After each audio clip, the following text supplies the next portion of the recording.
Hello, I'm Rick Casey, and this is Dr. Patrick Kelly, UTSA Professor of History, and specializing in the Civil War in Texas.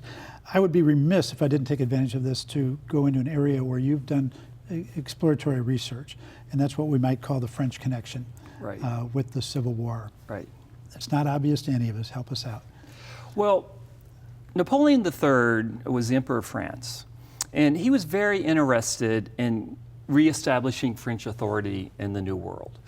And the Monroe Doctrine had checkmated him, but during the Civil War, the Monroe Doctrine went out the window because Lincoln was so busy fighting the Confederacy. So Napoleon III saw his chance when the Civil War happened to reestablish establish French authority in Mexico.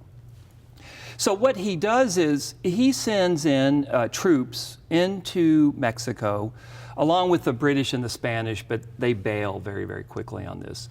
Napoleon III sends in French troops into Mexico in January of 1862. And 5 months later, we have the Battle of Cinco de Mayo at Puebla, Mexico. And this was an enormous loss for Napoleon III because Ignacio Zaragoza, the troops under Zaragoza, defeated the French in the short term. Now, what would happen is the French would reinforce, they'd regroup, they'd come back and they took Puebla a year later. So this isn't the ultimate defeat of the French, but it was a short-term defeat of the French.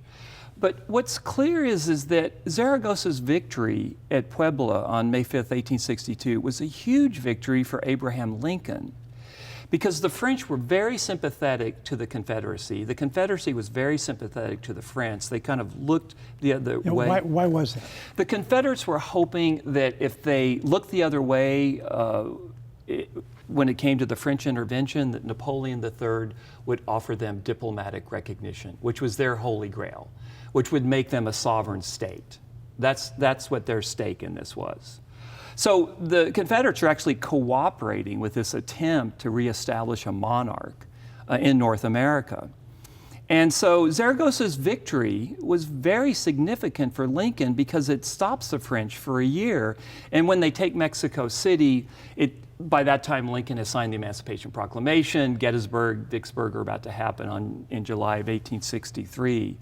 So Zaragoza's victory at Puebla was a huge victory for Abraham Lincoln. And the San Antonio connection is this. Zaragoza, his mother was a Seguin. And his father was a Mexican Army officer. So Zaragoza, his mother and father married in San Antonio. Zaragoza was born in Goliad when Goliad was still part of Mexico.